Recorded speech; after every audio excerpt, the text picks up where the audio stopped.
Is a poem by Richard Schiffman called Late March. Again the trees remembered to make leaves. In the forest of their recollection, many birds returned singing. They sang because they forgave themselves the winter and all that remained bitter. Yet it was early spring when the days were touch and go, and a late snow could nip a shoot or freeze a fledgling in its nest. And where would we be then? But that's not the point.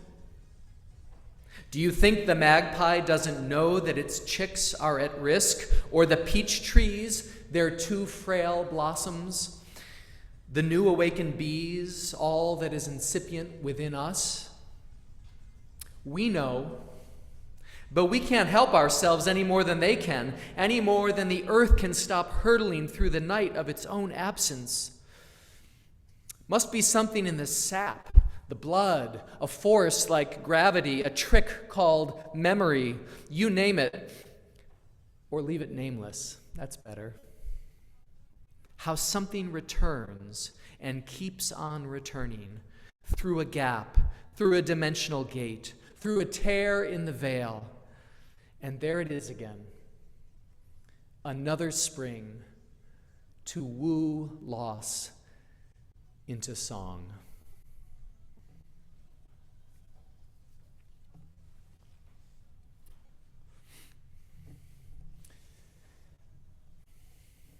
Friends, most days when I'm not here in Cambridge, I'm back in D.C., and my mornings follow a familiar routine. At about 7:45, I hop in the car with my son and our puppy, and we make a little loop. First to drop off Nico at school, and then to take Ashby to the dog park where he can work out some of his puppy energy. That's our routine. So familiar, I hardly have to think about it. But one morning last May, I discovered I could no longer take that morning routine for granted.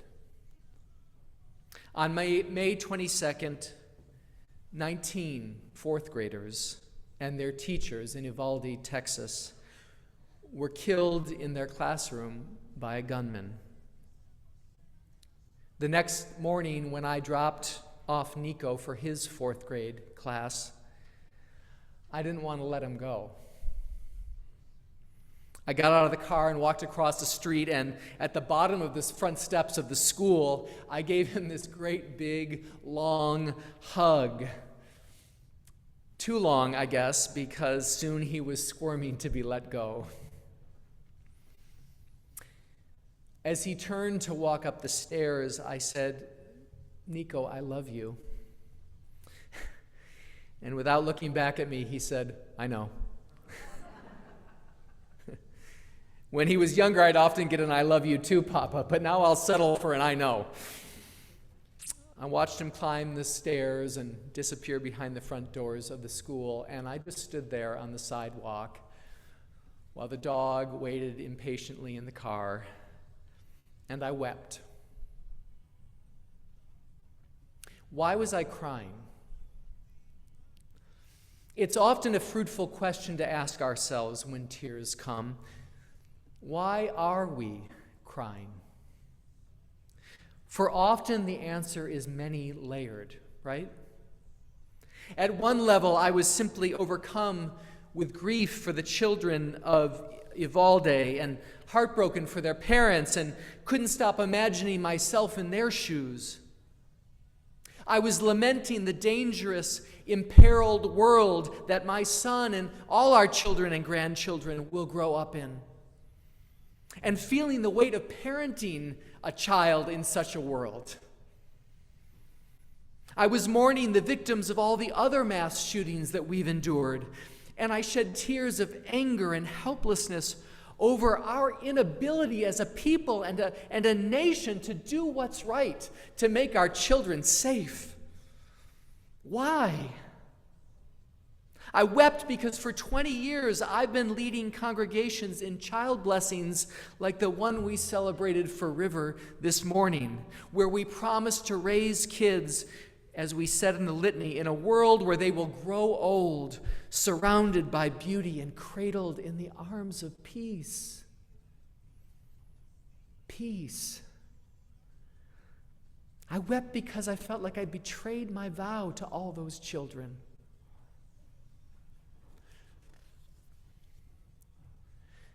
Oscar Romero, the martyred Archbishop of El Salvador, once said, "There are some things that can only be seen through eyes that have cried." What are those things? What are the things that can only be seen through eyes that have cried? The tears of another, for one thing. Empathy for another's pain and grief. Sensitivity to the fragile and broken places of our world. Knowledge of the kinds of care and love necessary to move us through our tears and call us back to life again. These are among the things that can only be seen through eyes that have cried. Think about it for a moment. What have your tears taught you? What wisdom have they brought?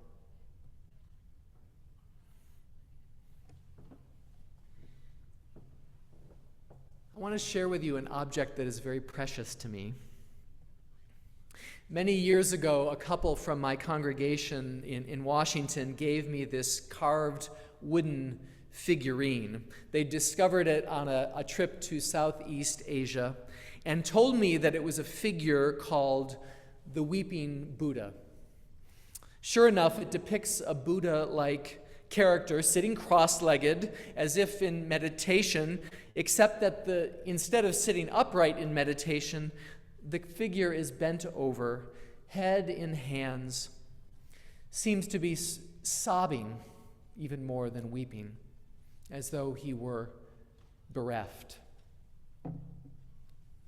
For years, I kept this so-called weeping Buddha in my office at church as a gentle reminder to people when they came in that their tears were welcome. Sometimes if folks were crying, I'd even hand them this Buddha to hold in their hands while they cried. I've held it myself through many tears. But I'll never forget one Sunday I brought the Weeping Buddha to the first grade Sunday school class. Without any explanation, I showed them the figurine and asked them what they saw, and I was just so impressed with the children's sensitive perception. They immediately identified the figure as the Buddha or as Buddha-like, and from his posture, they could tell that he was sad.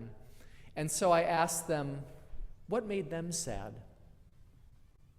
They had lots of answers for that question, but the death of grandparents and of family pets, I can report, definitely topped the list of first grader sorrows.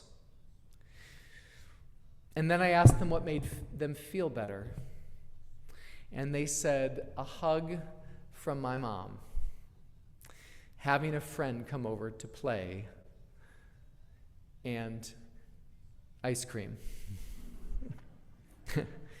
And it struck me that the things that make us feel better when we're sad don't really change much as we get older, do they?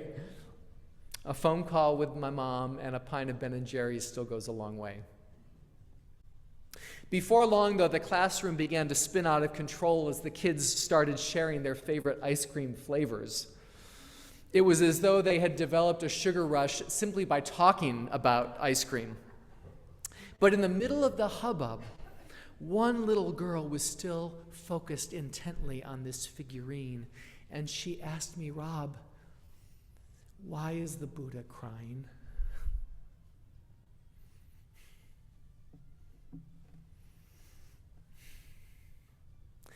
And I said, well, honey, the Buddha was someone who was very sensitive to other people's pain. And their sorrow made him feel sad too. So he tried to figure out a way for us to suffer less. Later, I realized I should have told her the familiar story of how the Buddha was first introduced to the reality of suffering when he himself was just a boy. Young Siddhartha, you might remember, was a prince whose wealthy father took great pains to shelter him from the world's suffering. But one day, riding in his father's chariot, Siddhartha saw by the side of the road a man groaning in pain, and he asked his teacher, Channa, what was wrong? And he said, the man is sick. And the next day, Siddhartha's chariot passed a man stooped over, walking on a cane. And he said, what's wrong with that man? And Channa said, he is old. And on yet a third journey, the chariot passed a man lying by the road as if asleep. And Siddhartha asked, what's wrong with that man? And Channa said, he's dead. And the story goes that that very night, having been awakened to the presence of suffering in the world, Siddhartha left the shelter of his father's palace and set out to discover a path to ease people's suffering. The Buddha's story reminds me of something a friend once said to me. She said, God breaks our heart again and again until it finally stays open. Maybe that's what happened to the young Buddha. Not once, not twice, but 3 times, his heart was broken by the suffering of others. And after the 3rd time, it remained open forever. You know, I think when we experience grief and sorrow, we sometimes try to pick ourselves up right away and quickly move on. Or we adopt a kind of fix-it mentality, right? What can we do? When maybe what we need to do is just sit with our sorrow, sit with our open hearts, and await the vision that comes only to eyes that have cried.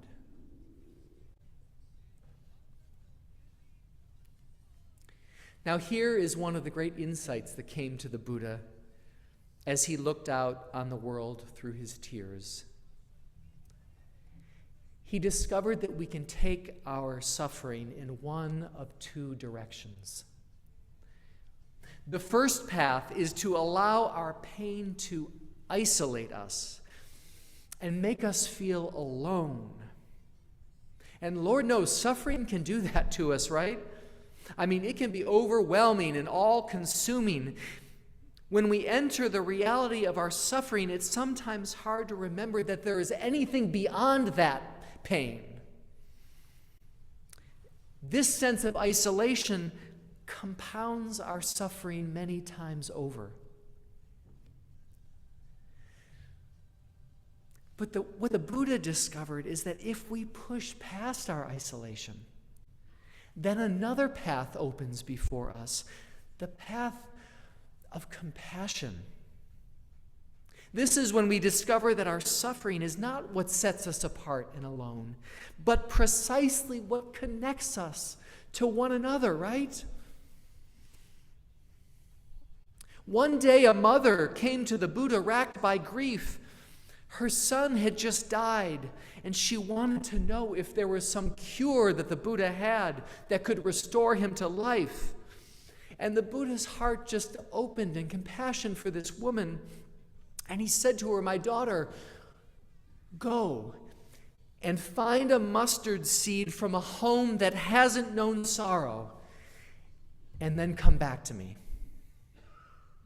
And sure enough, the mother went through the village, knocking on a door, saying, my son has died. I need a mustard seed.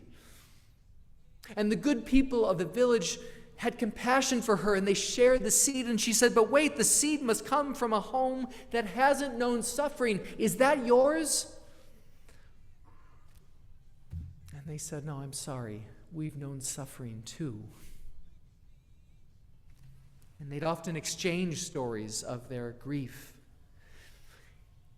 And by the time she turned to the Buddha, the woman knew that there was no cure for her son.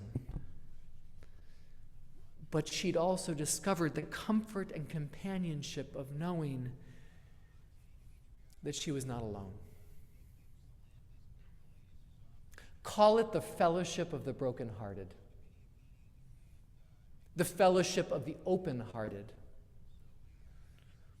The Buddha saw that our suffering can open the door to a great, wide open, broad sense of solidarity with the human race. This sense that we are not alone in our suffering, that we were all in it together, can be a source of great comfort. It can ease our suffering. But friends, I think there is also something else here. I think there is more good news in this, because the solidarity that we can discover through our grief can also be the foundation for beneficial change in our culture and our world. I can think of so many important social movements that were born out of collective grief, right? I think of the mothers of the desaparecidos in Chile, the civil rights movement, the movement for Black lives, the young people today who are organizing against climate change.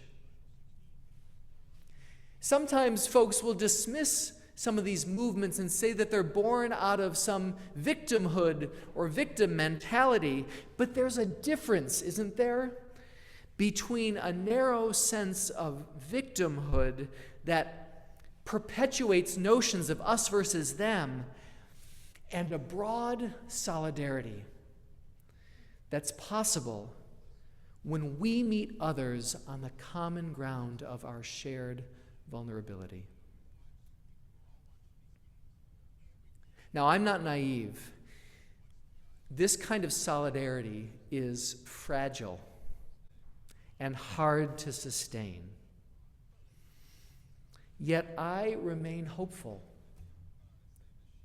and faithful to the possibilities of compassion, to the collective power of the fellowship of the brokenhearted.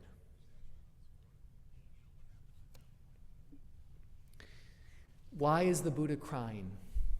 Asked the little girl. I think the Buddha cries for all the reasons we do.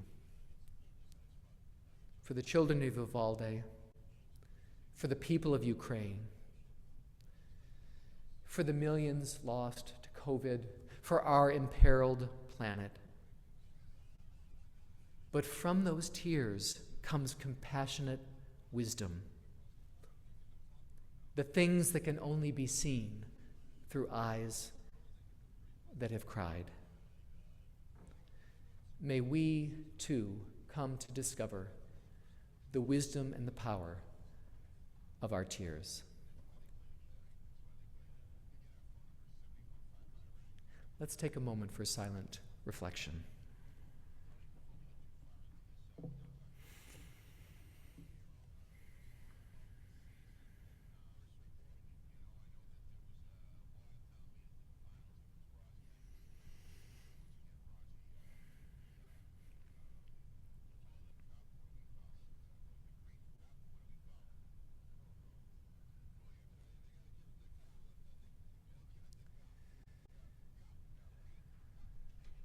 Friends, amidst the sorrow and the struggle of our lives, a grace persists and endures. And in our closing hymn this morning, Amazing Grace, we sing to the power and possibility of that grace. I invite you all to rise now in body or in spirit to join together in testifying to that grace and singing number 205 in the great hymnal, Amazing Grace.